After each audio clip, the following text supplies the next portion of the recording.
What's up, you guys? Big Time Collector 01 here, back at it again with another action figure review. And today, we'll be taking a look at the Transformers Studio Series 86 Leader Class Springer. I got this figure from BBTS. I pre-ordered him a while ago when he was first revealed, and he's now shipping out, which is crazy. I'm surprised how fast these are shipping out. We have artwork on the side. I absolutely love this artwork. I like how he has the wrist blaster from the movie. I have more artwork on the side. I have more product shots on the back. A little bio or little read-up right here. If you want to read it, pause it right now. Here is the barcode. I don't know when these are starting to hit shelves, but I do know Springer is shipping out from BBTS right now. You got Transformers the movie at the top, and not much more to look at, so let's get to it and crack them open. And before we take a look at the figure, let's take a quick look at his accessories. Since this is a Studio Series figure, he does come with the backdrop. This is the Battle of Autobot City. That's pretty cool, you know. You can put the figure onto the display base, and you have this background, this diorama piece, but I don't really care for these. They just go straight into the recycling bin. And of course, this being a Transformers figure, it does come with some instructions telling you how to transform him. And before we take a look at the accessories, I wanted to show a little feature that this guy has.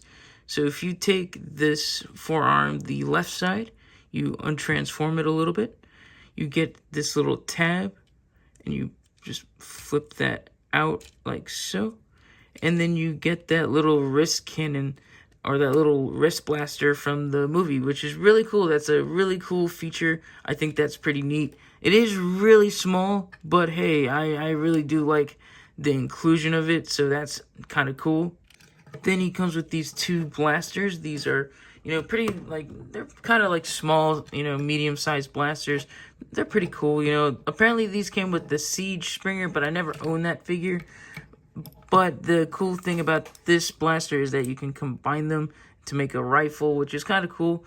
This one is actually more movie accurate. This one is the one he had in the movie. I just rewatched some Springer scenes, and this one is the closest one he had in the movie. I don't remember him using something like this at all. He then comes with this bigger blaster, which apparently isn't his. It's actually supposed to be Ultra Magnus's. So I think this was included with this figure. That way Ultra Magnus can have it. I don't know. But I don't know what the point of him having this. If this is supposed to be Ultra Magnus's gun, I don't know why it didn't come with Ultra Magnus. He also comes with this big sword, which is actually supposed to be the rotary blades for his helicopter mode. So it can be used as a sword, but if you just split it apart, it will become his rotary blades for the helicopter mode. So that's kind of cool how it doubles as a weapon. But he also comes with a movie accurate sword, which we see him use to fight against Wreck-Gar, which is a really cool inclusion. I really do like this accessory. I like how it's painted. The blade is silver. It's got the blue handle. Looks really nice. I wish it was a little longer, though. He also comes with the launcher rocket, which is really cool. It's kind of a dumb accessory, There's really no use for this thing other for him to hold it.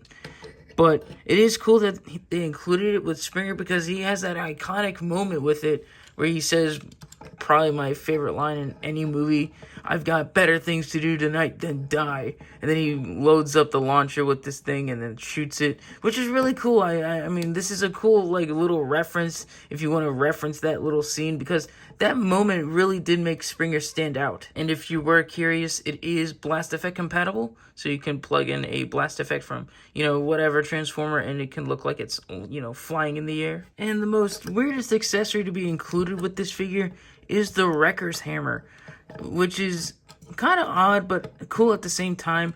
A lot of people are saying they included the Wrecker's hammer with the Springer to justify the leader class price point, but I'm not really complaining, because I like having a lot of accessories with an action figure, and I think it looks cool enough. It would have been nice if we had the logo painted on, or a sticker at least. Would have been nice to see that there, but I'm not complaining. I always like having multiple accessories with my figures.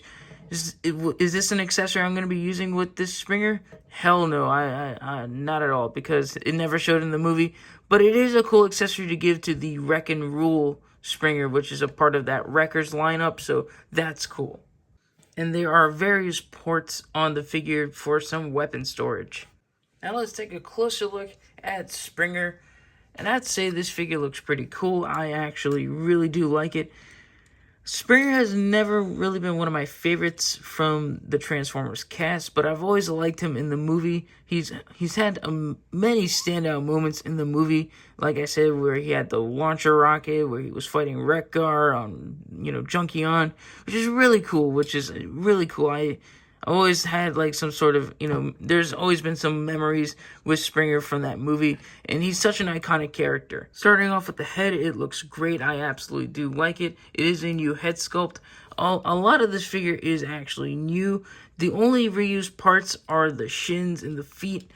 These are from the Siege Springer, but I never owned that figure. I never actually really liked how that figure looked, and I think this figure looks a lot better. I absolutely love the color scheme on this guy, like over that Siege Springer. I never liked the colors on that Siege Springer. That's why I never really got it. I've seen it multiple times, but I never pulled the trigger on it because I never really cared for it.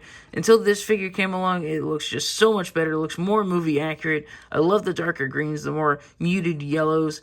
It just looks so much better than that Siege Springer. I just like the colors, and the proportions look cool as well. So I'm very glad to have this figure in my collection. Now let's take a closer look at his articulation. Starting off with the head, I'm pretty sure it's on a reverse ball joint. It can't really look up, can look down a little bit, can rotate all the way around. Not really much pivot either. Shoulders move up that much, they move down. They do rotate. Well, that shoulder pad's gonna get in the way, but they do rotate back and forth. Bicep swivel. Single jointed elbows, wrist rotation, and he has articulated fingers. Waist rotation, he can kick all the way forward and all the way back. His legs can do a perfect split. Thigh rotation, single jointed knees and ankles that can move up all the way. That's mainly for the transformation, but you could probably use it. And have ankle pivot. Measuring Springer out, he comes to around 7 inches tall. Here he is next to some of his movie mates. We have Blur and RC. Now let's get him transformed into his first mode. And here we have Springer in his car mode. And I'd say it looks pretty cool. It does not... Some parts don't want to stay together like this. This does not want to go down. It's just... I don't know. I don't like transforming triple changers or the leader class figures because they're just such a pain in the ass sometimes. And some things don't want to click together, but I think it looks cool nonetheless. Just, I don't know. The transformation process was kind of a pain in the ass, but it looks cool nonetheless. I do like it. Measuring out his car mode to its highest point, it's around 2¼ inches tall, and it's 6¼ inches long. Now let's get to his third mode, and here's Springer in his helicopter mode, and I have to say, it just looks okay, I guess. I'm not the biggest fan. Didn't have fun transforming this guy in either mode, if we're being completely honest. I almost broke a freaking tab because it was stuck in there. Like, again, some things just don't want to tab in, but that one tab just wanted to stay in there. Like, seriously, I almost broke it off. But it doesn't look the best in my opinion. Again, these damn things on the hands just don't want to stay in. These things on the side suck. Like, this one doesn't want to straighten out. Or now it does. But, yeah, this isn't so fun. But I do like how he takes one of the swords and makes it a rotary blade. But, that's probably pretty common with Springer. But, no, I don't know. I'm not the biggest fan of this mode. Or just the transformation in general. Quickly measure this mode out. It is, the highest point is 2¼ inches tall, and at its longest it is around 8 or 7½ inches. And here's Springer back in robot mode, and I have to say this figure is pretty cool, only in robot mode. I'm not the biggest fan of this transformation. I actually don't like it at all, like to get into either mode. I mean, I never really liked triple changers. Hell, I haven't even attempted to transform my Sandstorm figure. I don't know. I just don't like triple changers, in my opinion. Like, the transformation to get to them it just kind of sucks. It's just such a long and pain in the ass process to do. But the robot mode on this guy is great. I absolutely love how he looks. He definitely looks screen accurate. And the colors stand out better than that Siege one. He has a ton of accessories. And again, he is a fun figure to mess around with in robot mode. In the alt modes, again, not my favorite. But I think he is a cool figure nonetheless.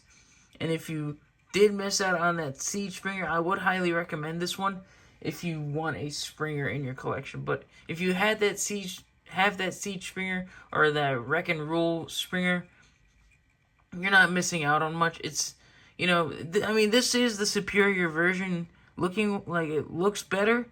But overall, I just think, I don't know, that transformation was so not fun for me. I didn't like it. But I like all the accessories he comes with, and a lot of people don't like how he's a leader class figure, and a lot of people are saying Hasbro just packed him in with accessories to make him a leader class, and I think that's fine, in my opinion. I mean, he comes with a lot of accessories. I'll never complain about more accessories. He does have a lot of new tooling. The only reuse are the shins, but the engineering for that transformation, some of it I think was really cool, but I really didn't like it because there was a lot of things that didn't want to tab into place. And I really think the helicopter mode looked really rough. But other than that, I think this figure is pretty cool. If you want this figure, good luck to you. He's sold out everywhere. Hopefully he hits stores sooner than later, because I think it'd be a cool figure to find out in the wild. But yeah, I pre-ordered this guy on BBTS. Hopefully he restocks there. And if you like this video, leave a like, comment down below, and subscribe. And I'll catch you guys in the next one. See ya.